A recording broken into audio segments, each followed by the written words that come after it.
Hello, and welcome to Follow Your Curiosity, where we explore the ups and downs of the creative process and how to keep it moving. I'm your host, Nancy Norbeck. I am a writer, singer, improv comedy newbie, science fiction geek, and creativity coach who loves helping right-brained folks get unstuck. I am so excited to be coming to you with interviews and coaching calls to show you the depth and breadth both of creative pursuits and creative people, to give you some insight into their experiences and to inspire you. Just in time for Halloween, Samhain, and Day of the Dead or All Saints' Day, I'm talking today with Tara Sroka of BringingDeathIntoLife.com. Tara's an end-of-life planner, which may sound like an incredibly depressing topic and maybe even an uncreative one, but I promise you it's not. We talked about ways to keep the memory of our treasured people alive, starting with Tara's own experience with her mother and how that sparked both her passion for helping others prepare and for taking the fear out of the process. Yes, it really is possible. We also came up with some ways to use the idea of your own death to make your life better and more meaningful. I realized shortly after we finished talking that I've actually been keeping my late grandfather's spirit alive by doing the things I loved doing with him as a child with my young nephews.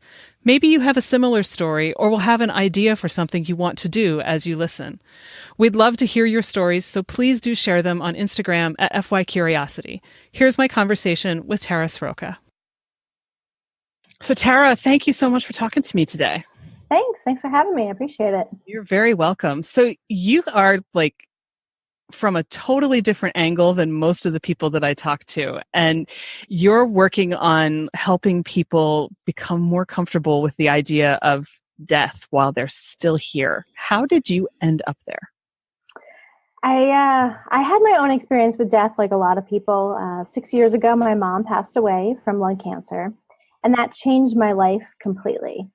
For the first 2 years, Sure. Obviously I was taken over by grief, still trying to attach meaning and purpose and just understand everything that happened. And I really kind of just dived into books and finding resources and just trying to process everything. And from there, I just realized that I was filled with so much fear while she was going through the dying process that I had regrets. I said a lot of things that I needed to say to her when she was sick and, dying. But there were things that I wish I had done differently. Like I wish I had been much more open and not so fear-driven. So in hindsight, it made me realize that I want to help people, really just overcome their fear as much as they can. I mean, it's always going to be a fear. It's something you're not going to be like, oh, I totally get this thing and I'm ready to die. But Right. I think the more we talk about it and put it out on the table, the less fear we have. And I've noticed just in my own life, just in the last few years, just with really talking about it, talking to other people about it, being open to it, seeing different things, I feel like my fear of it is so much less than it used to be. And I feel like a little bit more comfortable with it. So I think, I really just want to help other people just, deal with it and bring a little bit of peace to their life and less fear. That's awesome. Because I mean, it's like none of us can avoid it.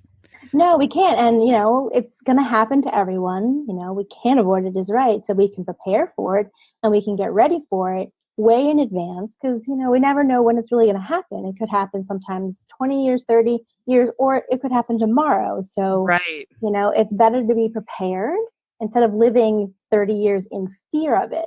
And I really feel like it holds a lot of people back. Like I feel like it held me back in saying and doing a lot of things that I should have said or asked or done.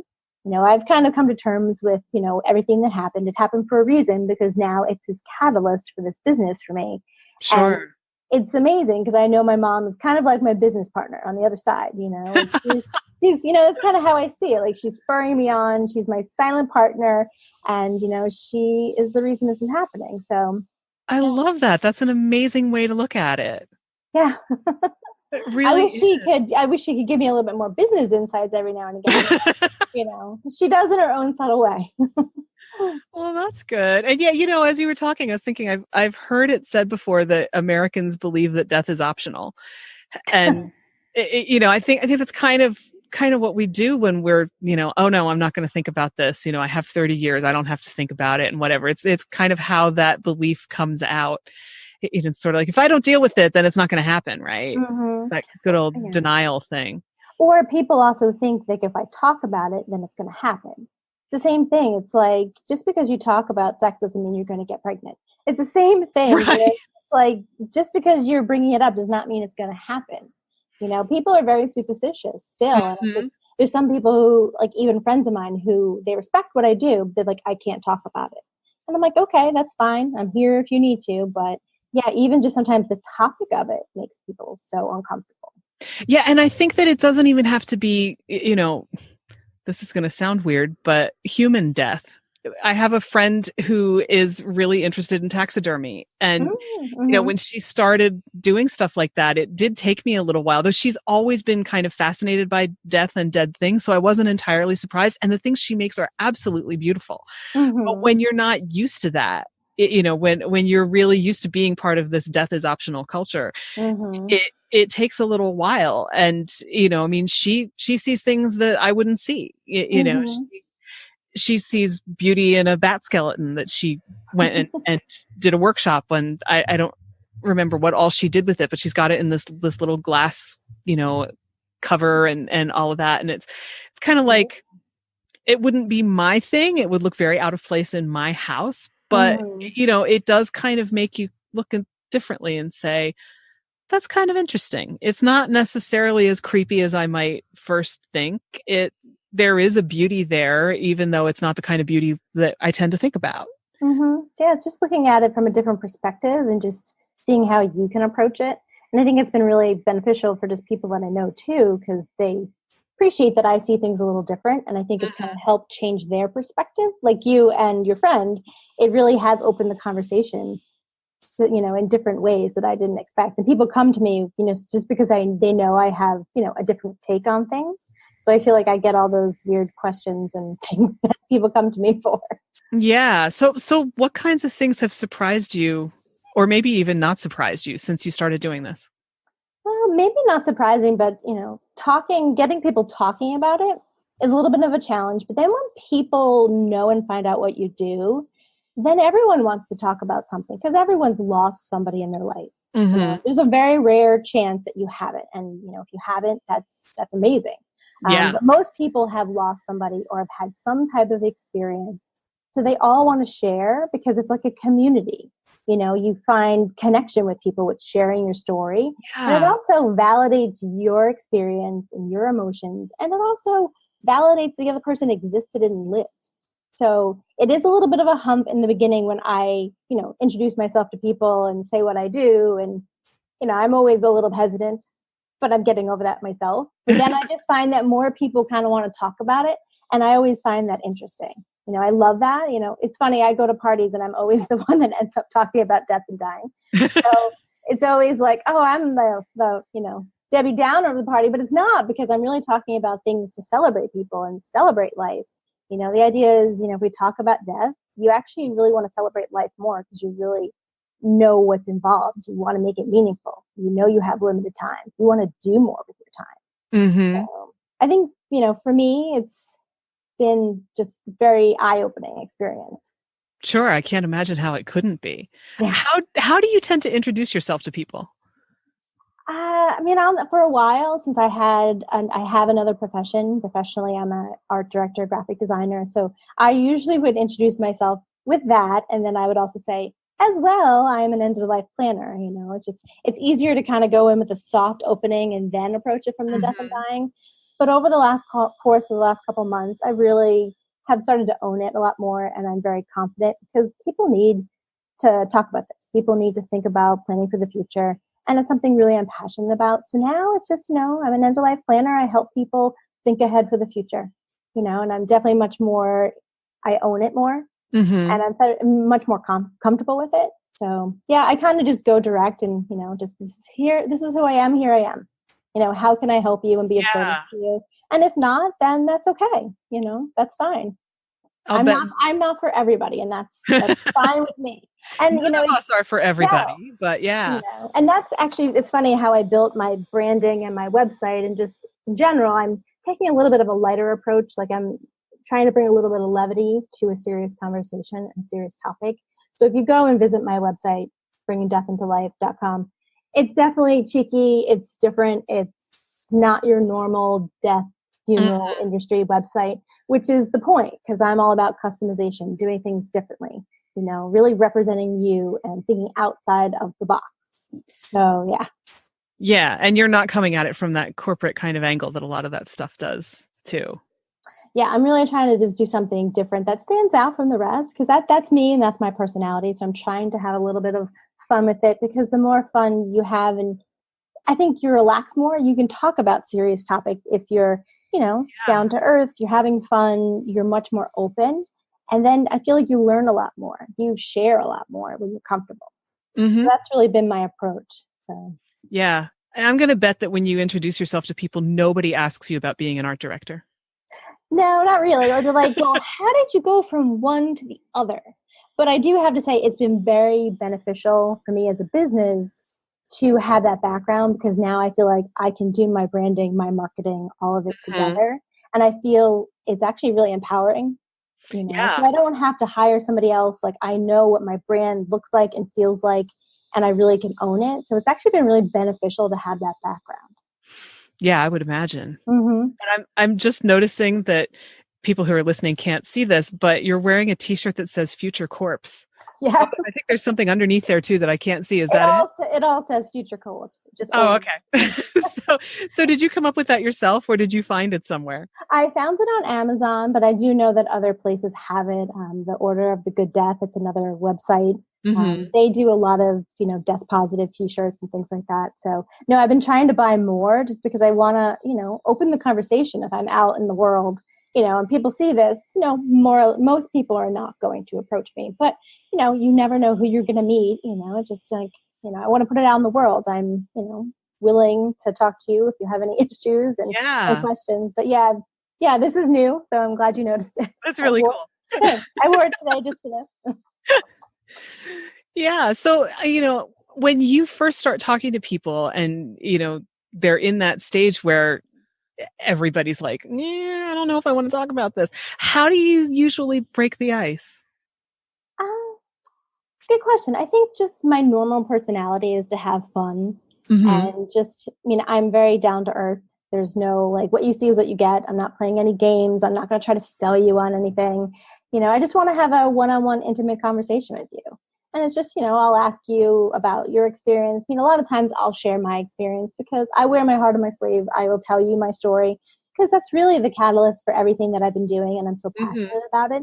If I didn't have such an intimate connection with this, it might not be so easy to share. But since I have so much to say, I really try to just tell my story. And it's hard when you're being personal and one-on-one with somebody for them to be like, well, I don't care. Like, no one's really going to ever say that, and I'm not relying upon sympathy or anything like that. It's just really, here's my story. Here's who I am. Here's what I've learned from it. I've gone through a lot in the last several years, and it's made me a better person. So I really just try to share my story. And that usually just, people want to talk about that. People are humans. They have, like I said before, that connection. Like they usually have some type of loss. Even I mentioned before, I have some friends, who don't really want to talk about things. But recently, one of them has come around. And she's like, oh, I think I really need to start talking to you about this. So I just feel like it's planting little seeds. So now she's ready, and I give people the time and space they need, So it's just, I think some of it's going to take time for people to really become comfortable. But I just try to be, friendly, warm, down to earth. And I think that's just the best approach. I don't want to hammer over the head, like, that you're going to die. That's not going to work, So. Especially with what you do, that's not going to work. No, it's not.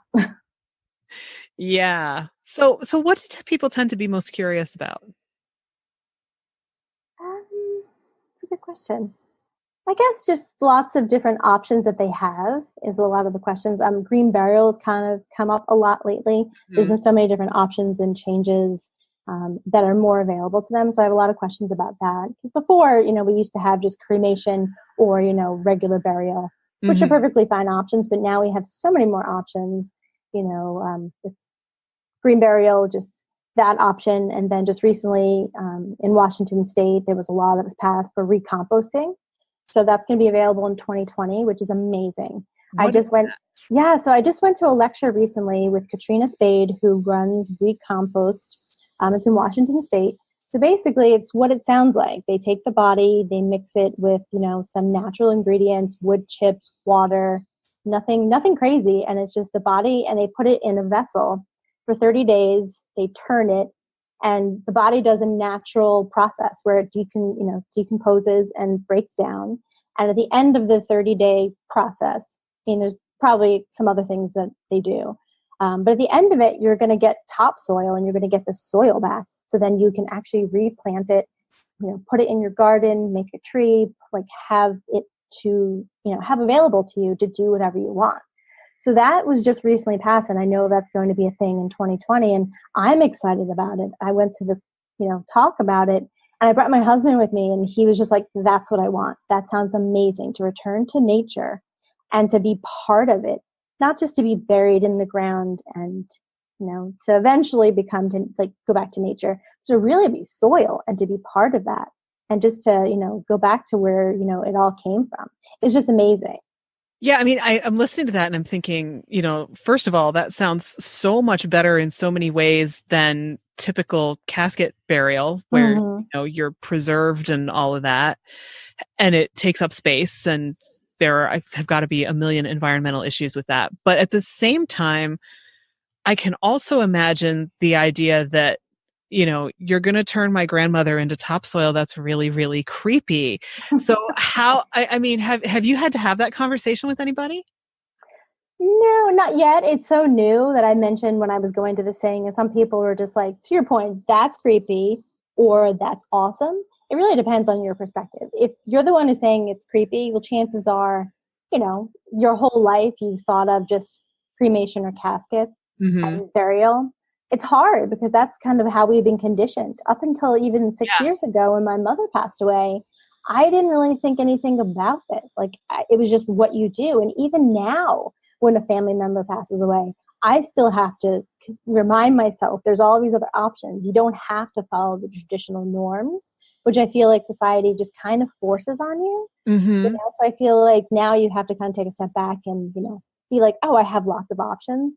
So if you're coming from that creepy, feeling, then it's just because you probably have been conditioned, So it's not for everybody. It's for, it's if it speaks to you, it speaks to you. But then there's lots of other options for people, who don't want to go that route. Yeah. And I would imagine, if you knew that was what somebody wanted, like what you were saying with your husband's comment, that would be a whole lot easier to take than, oh, hey, we have this option and you could do this with grandma. I think that would hit very, very differently. Yeah. And that's why I think it's also very important. I'm all about pre-planning and telling everybody your wishes and having everything documented and thinking about these things now. So then when something happens, your family members don't have to make those decisions for you.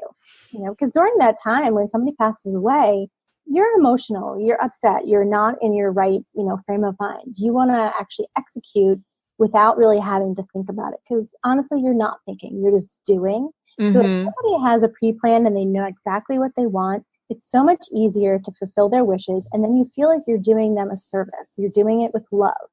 I always say that pre-planning is really a gift for your family. As morbid as that sounds, you really are giving them a gift of not having to stress at that time in their life when they're the most vulnerable. So it is for the people who want this. It's not like you're just going to decide to do that to grandma.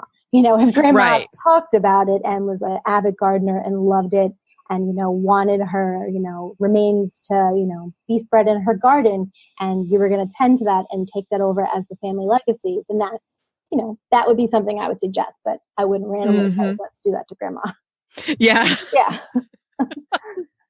Yeah. And yet, I mean, that is such an interesting thing because, if you think about probably even just pre-industrial society, I think that's more or less what happened. I mean, a simple box probably, but otherwise you were going to decompose in there, and that was that really. And honestly, I mean, that's what happens to any wild animal one way or another eventually. So we just think about it so differently in our society. We do. And it's just, I'm not against the funeral industry at all. That's what I've been known. I've known that my whole entire life, but it's just, I love the idea that we have so many more choices when you become educated, you can make those decisions instead of saying, well, I'm going to do the regular, casket burial just because that's all I know. And I just love having more options and freedom to choose. So and that's really something I really want to educate to people. Just there's so many different things that you can do. You can do normal things like cremation, but there's lots of different ways. Now they have aquamation, which is, done by a water process instead of the burning process for cremation. So there's different, ways to do things. Yeah. Now I'm trying to imagine what that looks like. I'm not 100% sure, but it sounds great. I love the water. So if I'm going to go and I wanted to be cremated anyway, like, I don't know, one last dip in the water sounds great to me. It's funny, when I was in New Zealand a little more than 2 years ago, at one point, I'm not sure exactly where I was, but I remember I texted my sister-in-law and I said, so I'm not planning on doing this anytime soon, but when it's my turn, please, throw my ashes around New Zealand because it's amazing. I want to be here, which probably hit her in a weird way. But it's funny you say that. Plans to pull off tomorrow, but it's funny you say that because it happens a lot where you just casually say, "Oh, when I die, do this," and we say it all the time. It's like, "Oh, play this at my funeral, have that read, do this, do that, or don't do this." So we have all these things that we say off the cuff, and then my thing is, well, put them down on paper, make them real, make them actionable. So then you have the guidelines to give your family, your friends to do, to really honor those things. As crazy as it sounds, a funny story, it reminds me of back in college, a friend of mine, my college roommate, she had said one of those things too, like, at my funeral, sing this song. And now it's still a joke 20 years later. So I'm apparently singing Simon and Garfunkel at her funeral. I don't know how that's going to work out, but it's just funny. And it's just, it's like, it's something now, it's built into her funeral, regardless of whenever that happened. Mm-hmm. So it's important to, put those out there and then to really document it so people can really follow through with it. Yeah. So they don't have to try to remember, I made this off the cuff comment.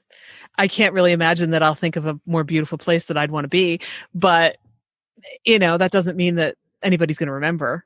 Mm-hmm. They'll probably, when it gets to that point, they'll be like, so now we got to buy this expensive plane ticket.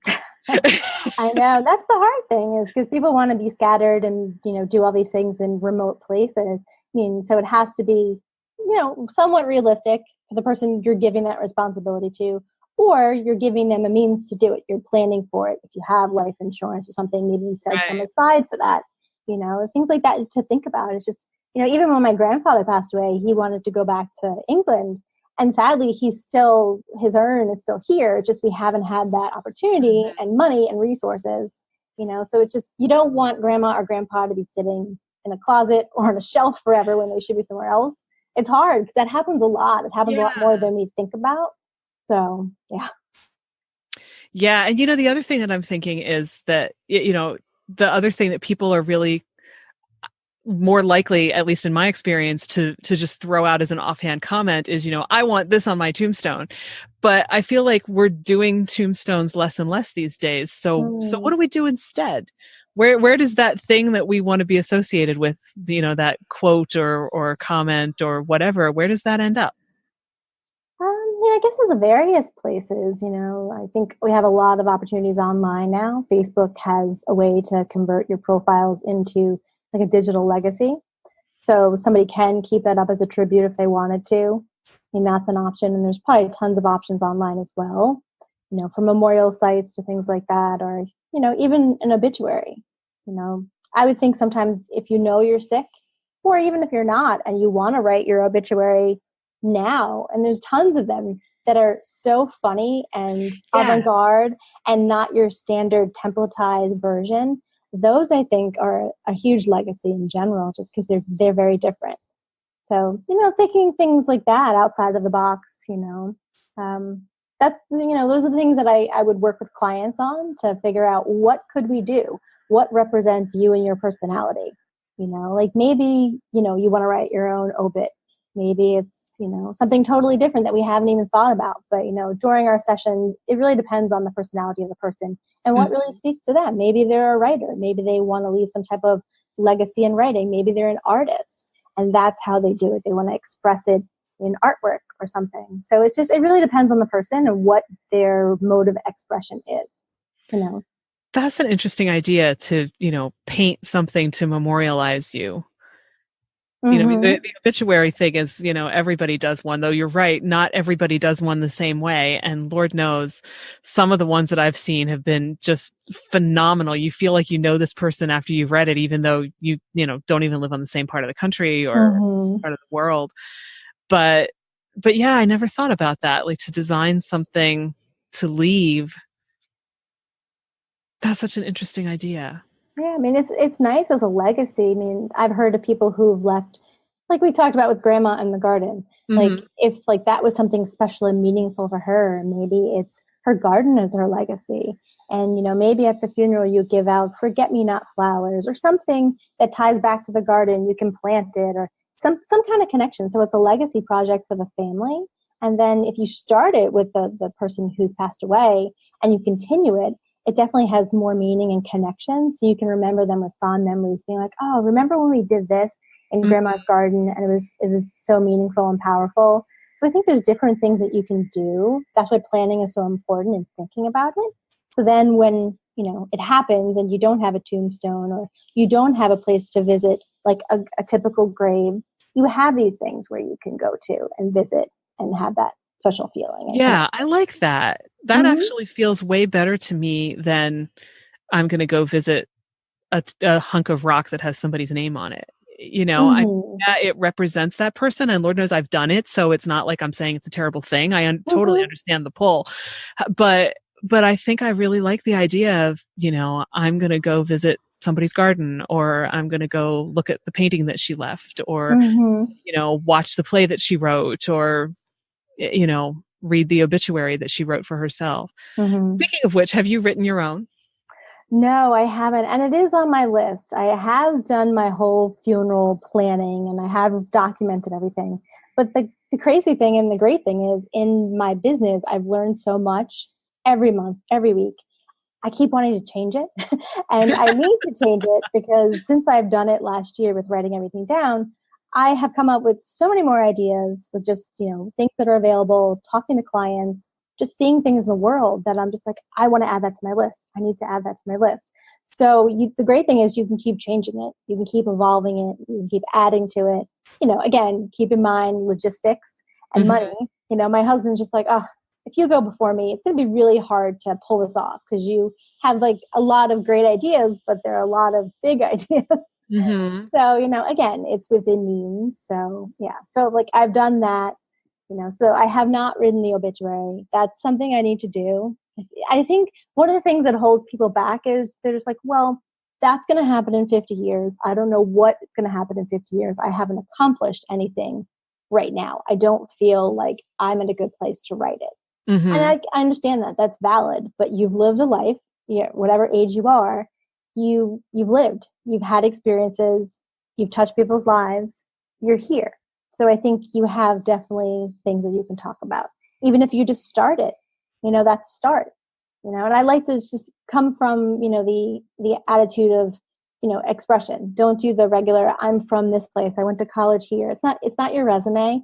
Try to be a little bit more expressive, share who you really are as an individual and as a person. Go crazy, be wacky, say crazy things. You know what I mean? Like just, be yourself. Because I look at those templates and it's easy to fall into that trap of just, and it's just, those are just stats. Those are just, not that they're meaningless. It just, that doesn't really say much about you. It just says where you went to school, who you work for. And that's not you. Like I work for so-and-so, but that's not me at all. So I would just be honest and just, have a little fun with it. And, it's so frustrating because my grandfather died not quite 5 years ago, I think. And he literally was 2 days shy of his 99th birthday. Oh, wow. And, I really wanted to write his obituary. And it was so frustrating because if you're going to run it in the newspaper, you get this tiny little hunk of space that's maybe 2 square inches to put whatever you think is important. And that was exactly how I felt about it. It was like, no, he's not where he worked. He's not, he's my grandfather. He's the guy who let me play with his expensive 35 millimeter camera like it was a plastic toy when I was 5, I mean, not that he didn't watch me with it, but still. He's the guy who took me fishing. He's the guy who taught me how to bowl. He's, the guy who was the most popular person in his neighborhood every year during tomato season because he had more than he could eat and he would take them to all the neighbors. There was just so much more than all of the resume stuff. Even, he taught Sunday school for like a million years, but that still feels, yes, it says something about who he was, but there's more to it than that. And it was so frustrating to me that, we had to cut all of that stuff out because there was no room. And so I can see where, I've heard people talk about write your obituary now, and if you don't like it, you know what you need to change about your life. And I'm curious, that's a good point. What you think about that too. But yeah, I'm kind of just listening to you talk about this. I feel like we need to do something that's more than what's going to fit in the newspaper, which doesn't amount to much more than a death notice. Yeah, I was just going to say, the newspaper is more or less a death notice because they also charge you per word, and it gets really expensive. Exactly. That's why we had to cut it. Yeah, so usually the obituary is really more for online presence, guest books and, for the funeral home to post in different places. So you can go as long as you want in cases like that. But yeah, for the newspaper, it's usually very short and sweet, unless you're a very local, small newspaper and they don't charge you an arm and a leg. But, in major cities, they're going to charge you a lot. So yeah, it's hard to limit that number of characters. Yeah. I was astonished at how little they give you for free. Yeah.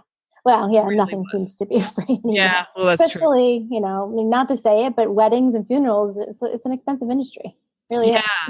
It can be. It can be reasonable if you know your options. But usually when people are going through that and they haven't planned or thought about it, it tends to be expensive. You tend to spend more because you're just doing it and it has to be the best to honor mom. Right. And it doesn't have to be the best. There's a lot of things that you don't have to spend the most on, to show your love. But I feel like people go that route, especially. I think there's pressure to go that route because, it's this important person and they're not here anymore. And even if, you yourself don't want to say something all that much about them for whatever reason, there's, Aunt Sadie to think about, and she's going to be upset if you don't include this and if you, write it this way and whatever. And then there's, Uncle Joe, who's got his own list of stuff. And it's kind of, there's so much social pressure around how you handle a lot of that stuff. And it comes, I think that's where it has to be the best. And am I doing the right thing? And you're not, you're right. You're not in that state of mind to be able to really make a good decision in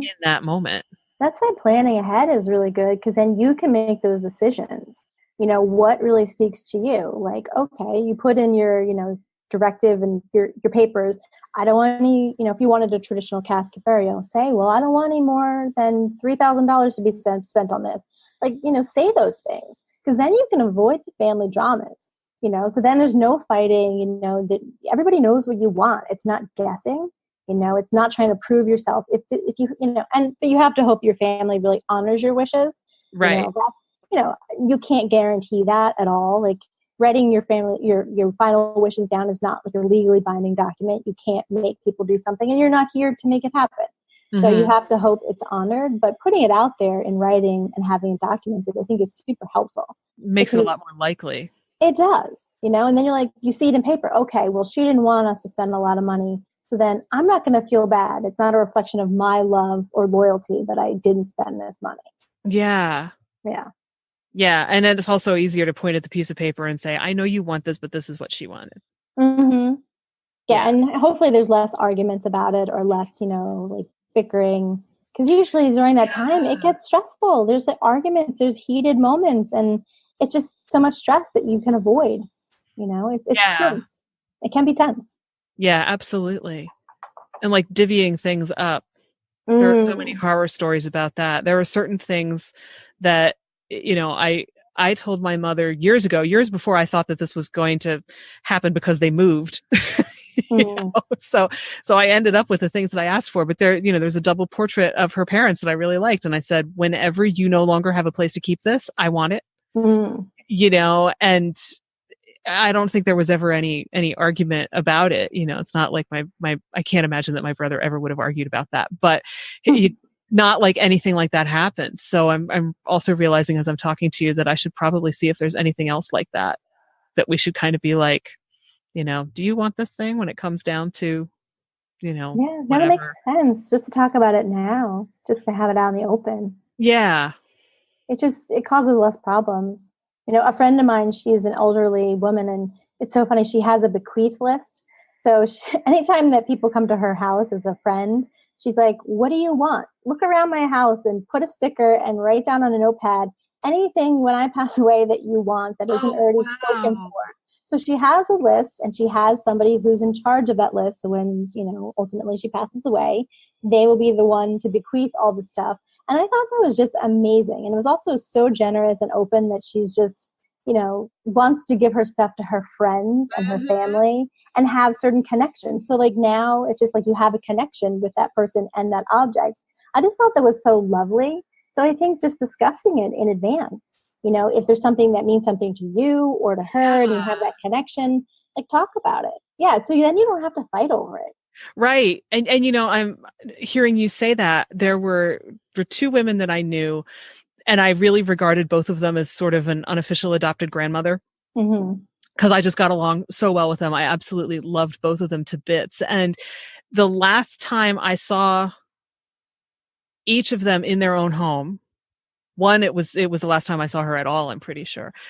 They each, said, one of them said to me, every girl should have a set of brass candlesticks. Here are 3 or 4, pick one. Okay. So now I have the Dottie candlesticks, every time I look at them, that's, yes, they're mine now, but that's whose they were. And the other, they were both named Dottie. That's so funny. Well, one was Dodie, but still same original name. The other one, and they were both musical. The other one was a friend that I used to get together with and sing old standards. She loved to play the piano. She loved all that stuff. And I did too. So we just started getting together when I still lived in my hometown. And then when I went back, I would go visit her. And the last time I saw her, she took me into the basement and opened up all of these filing cabinets. And they were full of old sheet music. Oh, wow. And she said, take whatever you want. Wow. And so I have, this... It's actually not a huge stack because I was like, I don't know where I'm going to put it. And I was trying to pick the really good stuff, but 3 of them, one is a copy of As Time Goes By from Casablanca. It's got Humphrey Bogart and Ingrid Bergman on the cover. One is the theme tune from Charade, and one is Moon River from Breakfast at Tiffany's. And I framed, because, they're back in the days when you had the awesome artwork on sheet music. Oh, that's amazing. I took them to work, I photocopied them, and then I framed them and hung them on the wall. So, so now I can still sing them because I made copies, but they're there and I see them all the time. That's such a lovely tribute. Yeah. I mean, it was such a cool thing that they both did. And so, they're still here in really meaningful ways that, I'm not going to forget anytime soon, and like the sheet music has Dodie's notes in it and things like that. And it's just, oh, that's such a great gift. It's really cool. It really was and still is. No, that's great. I know. I mean, they say that you can't take your stuff with you, and you can't, but it's great when you can give it on to other people and it lives another life, and it's so meaningful for you to remember that person. It's hard not to attach meaning to objects and to things like that, because it really brings back memories of that person in time. So that's great that, you had that opportunity. Yeah. And I hope that somebody who's listening to this will think to do the same thing with some of their stuff. Should do it too. Yeah. So sometimes people are just like, oh, it's just stuff. I don't care. I'm just going to get rid of it. And that's fine. But your stuff means things to other people because it reminds them of you. So it really is important. Like when my mom passed away, my friend he's a quilter, and he offered to make a quilt out of all her clothes, which was amazing. And he made 2 of them. So we sent him a lot of, different clothes throughout the years that she had. And yeah, now I got them back just recently, and it's amazing just to have that and just to see it and have that tangible object. Just to hold and just to have that connection. Like I see a piece of fabric and I'm like, oh, I remember when mom wore that at this party. I remember this.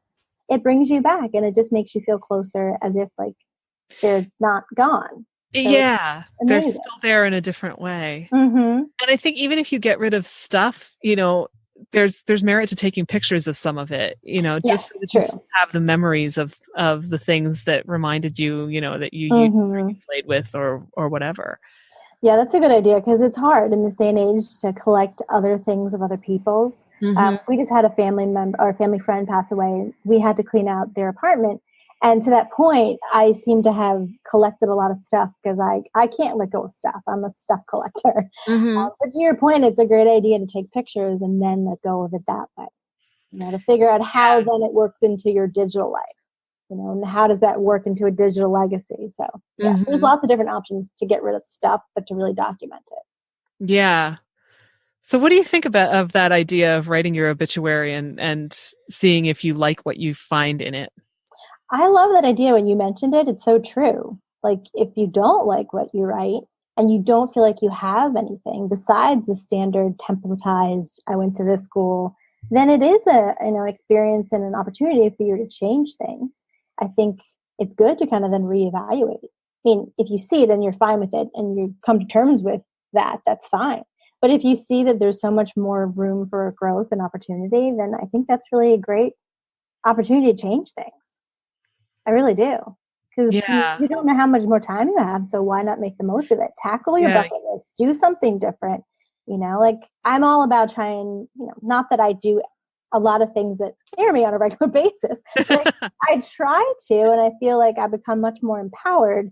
And I think the more that we try to embrace things that scare us, I think we're better for it. What they say, fear, and it really pushes you to grow. And it really has. I wouldn't obviously wish death on anyone or the death of my mother to happen at all. I wish she was here. But I think in her passing, it has made me such a different person, a better person. And I'm grateful for that experience. So I think if you have the opportunity to do something that scares you, to change things, do it.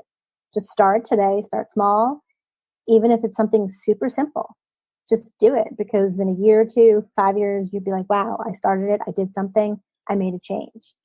Because you don't know, it could happen tomorrow, and you don't want to have that regret. So I say just go for it. Do what you can within your means, within your comfort zone. Well, a little bit outside of your comfort zone. Yeah. Push yourself, but don't give yourself crazy agita and stress and anxiety over it, that's just not going to help. So do something little that's going to push you and scare you a little bit. Yeah, I like that. Because I think that you're right. We don't grow if we're not pushing the boundaries of what scares us. Yeah. Because really, if you were going to be scared to do anything, you'd never leave your house in the first place. And these days, you probably wouldn't breathe either because you don't know what's in the air. I know, but it's true. Like little things, I do have anxiety about things, and if I think about things and I get panicked, I'm just like, okay, I just got to do it, because otherwise you're going to come out of it. And it's just mostly the anxiety is in the anticipation of something. When you do it and you come out of the other side, you're like, well, why did I stress about that so much? Mm-hmm. It wasn't as bad as I imagined. I think our brains make things way more complicated than they do. They really do. The other thing about coming out of it on the other side of that is that now you can say, hey, I did it. I was afraid of it, but I did it. Mm-hmm. And that's a huge, self-esteem kind of booster. Be like, hey, I accomplished this thing, even though I was really reluctant to do it. Mm-hmm.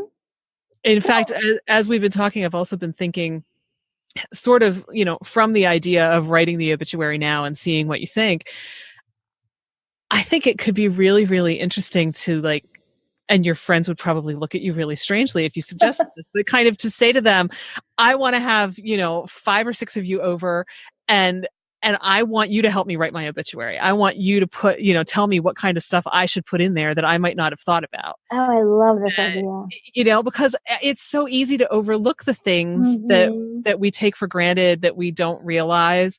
And, as a creativity coach, I've talked before here about, doing a credit report so that you actually can remember the things that you accomplished and that you deserve credit for, because it helps make the fear not as scary the next time. And it also just kind of boosts you and you kind of go, oh, wait, I did do all these things.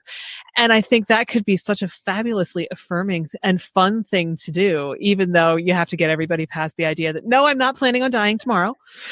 But I love this idea because I feel like as humans, we are so hard on ourselves, and Yes. we can't give ourselves credit for anything that we do. It's hard for us to see the good things that we do all the time. Like I especially am very hard on myself, and I can't see like certain things that my friends are like, no, you're awesome at this, this, and this. Mm-hmm. And I love this idea though. And I don't think it'd be strange for me to ask my friends to do this. It'd be like, let's get together, let's have some cocktails, and you can tell me, and I can write this. And I love the idea of doing like a party around it.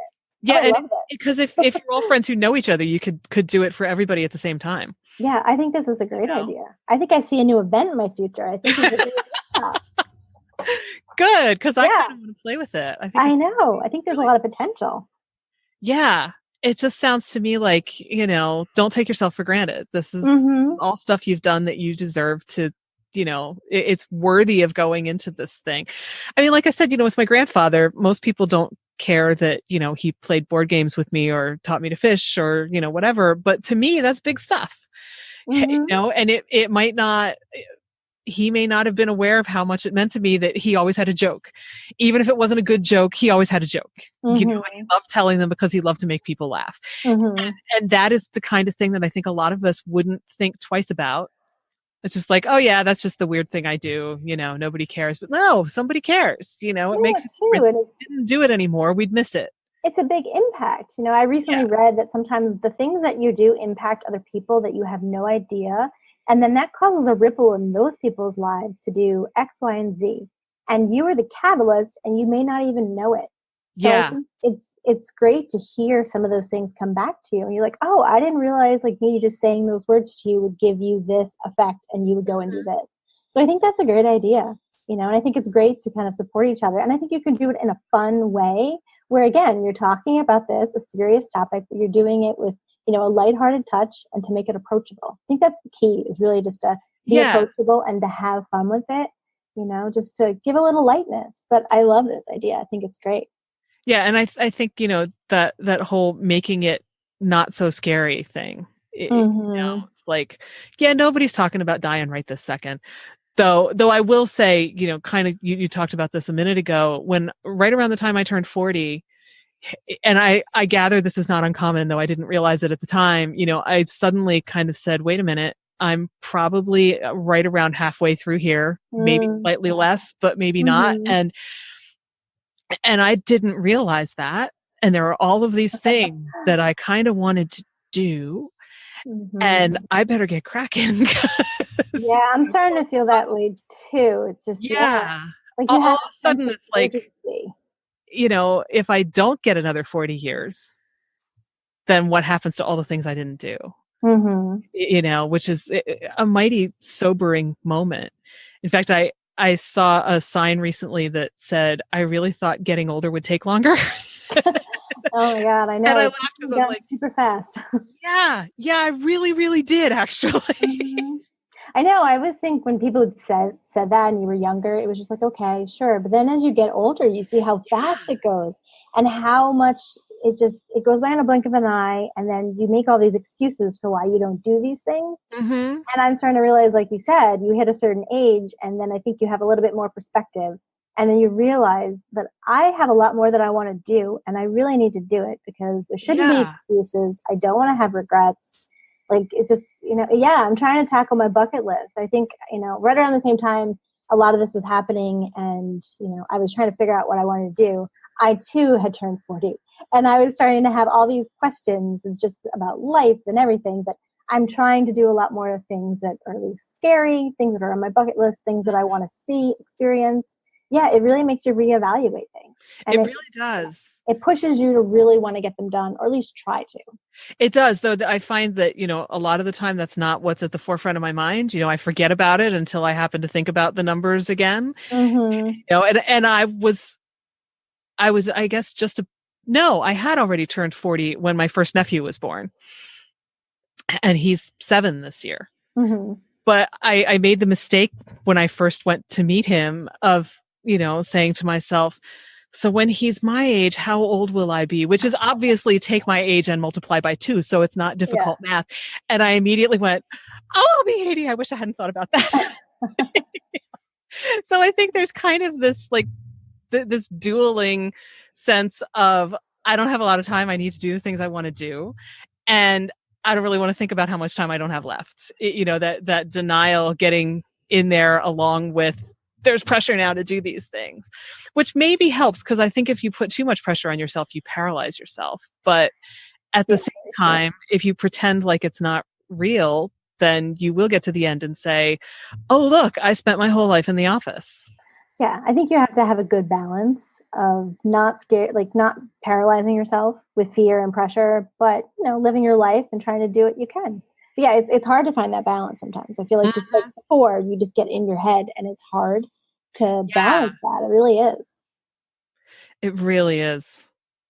It's an ongoing thing that I think we have to kind of deal with, figuring out what makes sense for you. And it's a daily struggle. Like, I always want to do more with my time during my day, but sometimes, you also have to stop and sit outside and enjoy the summer weather and not do so much. It's always a balance. Yeah, there really is. So what inspires you as you're doing all of this? I think truly helping people. It's the one thing that I'm really passionate about, helping people figure out what they want, planning for the future, and giving them peace of mind. My clients a lot of times say, I didn't realize how anxious I was about things before until I talked to you. And then really getting everything in writing and just, having this discussion, coming up with these ideas. A lot of times they don't realize they have thoughts about it until they start talking. And then they're like, oh, I have a lot of things to say and I have a lot of plans.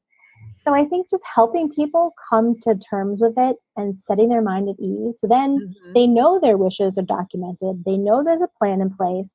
And they know that they can go and live their life and do whatever they have to do every day, and know that when the time comes, they have this document, assuming, they've told the right people where to find everything, then they know their wish is going to be carried out. So I think just really helping people with that and helping overcome their fear, even if it's little, even if it's just a little bit of overcoming the fear, because you're not going to completely, solve someone's fear of death and dying. It's not going to happen. You're going to make people much more comfortable and open to it. But I think that is really just, it's a gift for me. I really just like to help people and want people to feel comfortable in just talking about it and opening it up in their life a little bit more. That's something that I'm truly passionate about. I get really excited about it. I mean, I could talk for hours to people if they'll let me talk about it. People always say your face changes and you get so excited and you get filled with like light and energy when you talk about this. And it's true. It really is true. That's how you know you're doing the thing you're supposed to be doing. It is. It's amazing. I haven't had that in a long time. And to find your passion finally and to let it, run through you and let it guide you. It's scary. There's another fear. But if you let it guide you, I think it usually guides you to the right thing. And when it fills you with joy and, the way I feel when I work with people and clients, I know that I'm on the right path. I know that it's the higher path that I should be doing. So I started in the beginning questioning it, and now I'm fully embracing it because it's given me so much more than I ever thought it could. Yeah, that's the other way you're doing the right thing. Yeah. Things that give back. It truly does. It does. It's challenging, of course, talking to people about, death and dying. It opens up my emotions sometimes too, because I've had, obviously personal losses. So again, sometimes it's hard for me, but it's also cathartic when you talk about these things with people, like if you come at it from a personal, way to people, it's relatable, but it's also good for me as well. It's great to talk about my mom and, her presence then is, is still here. So she's not gone. So. That's awesome. Is there a particular story that you could share with us of something that, you felt really, really good about, or that went really well, or, anything like that, like with a client or? Oh boy. I'm trying to think of something. Been a couple. Well, I think just, working, it was really with my first client, and I was trying to figure out how this works, what this looks like, just the whole process. And I think just really having the down-to-earth conversations with her and just being very open and real, and then having that feedback for her to be like, you really set my mind at ease. That made me just feel like I knew that I was on the right path. So, that was just the aha moment for me.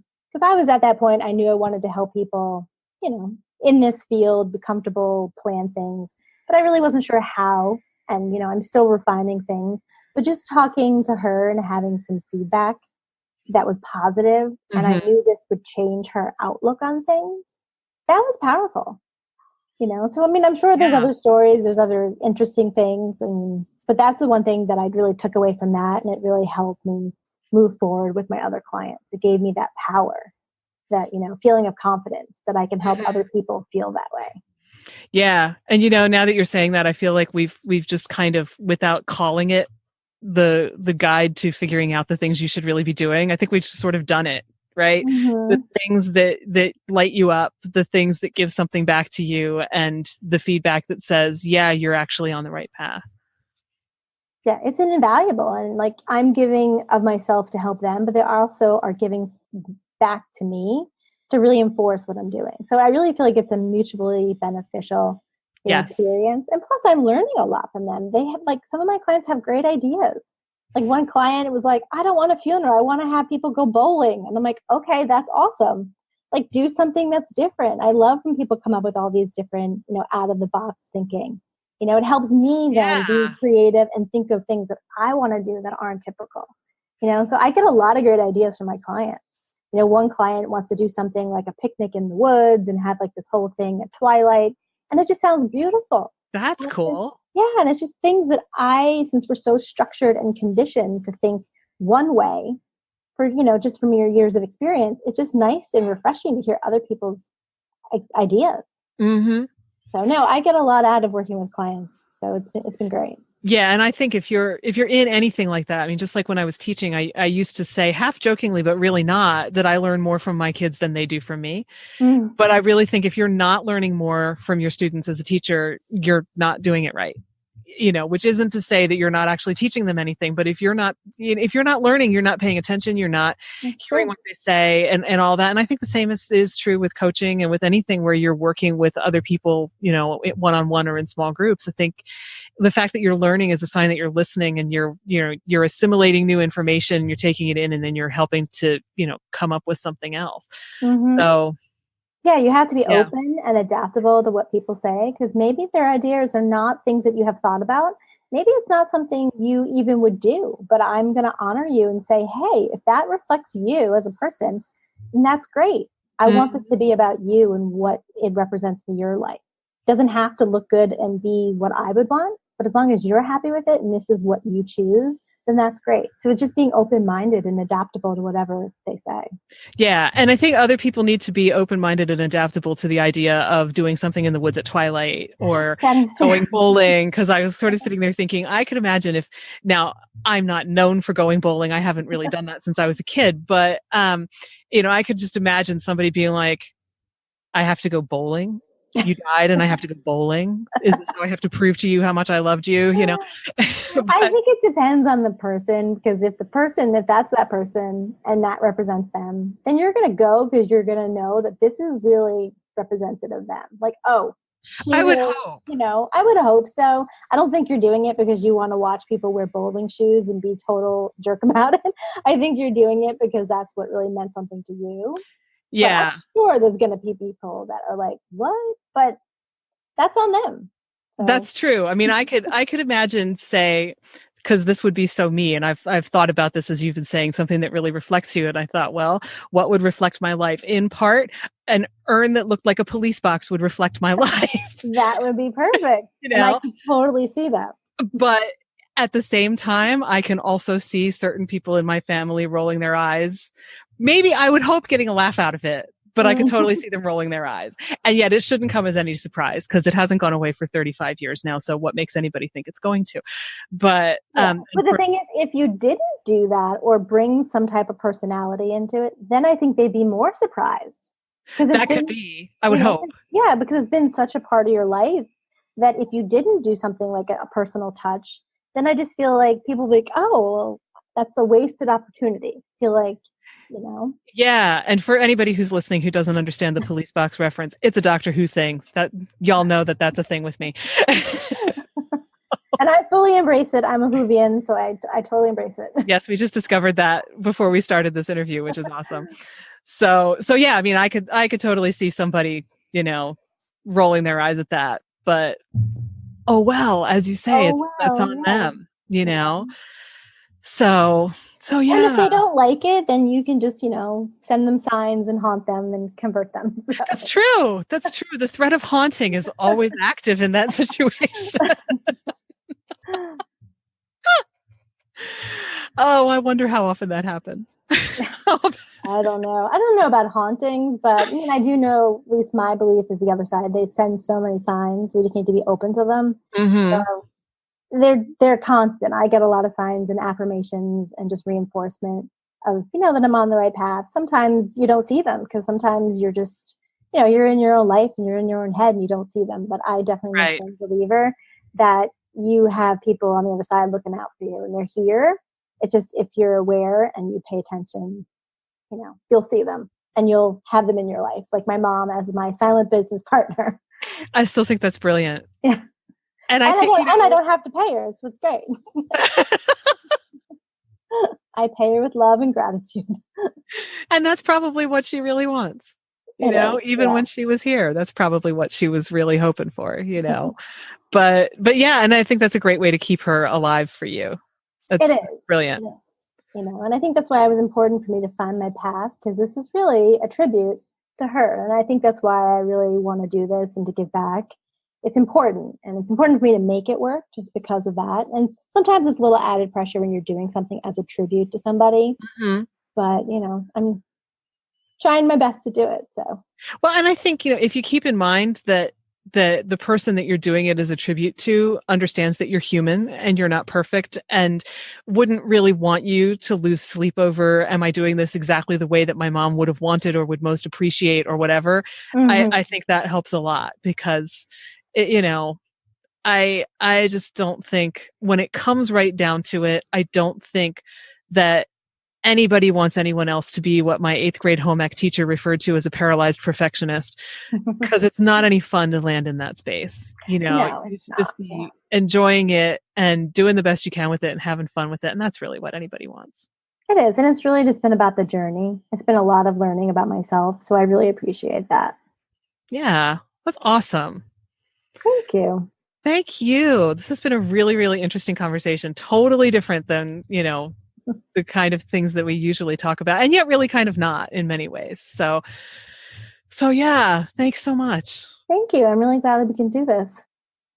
That's our show. Thanks so much to Tara Sroka for joining me today and to you for listening. Please do share your thoughts and stories with us on Instagram at FYCuriosity. We'd love to hear how you've honored those you've lost. You can find show notes, the 6 creative beliefs that are screwing you up, and more at fycuriosity.com. I'd also love for you to join the conversation on Instagram. You'll find me at FYCuriosity. Follow Your Curiosity is produced by me, Nancy Norbeck, with music by Joseph McDade. If you like Follow Your Curiosity, please subscribe, rate, and review on Apple Podcasts or wherever you get your podcasts. And don't forget to tell your friends. It really helps me reach new listeners. See you next time.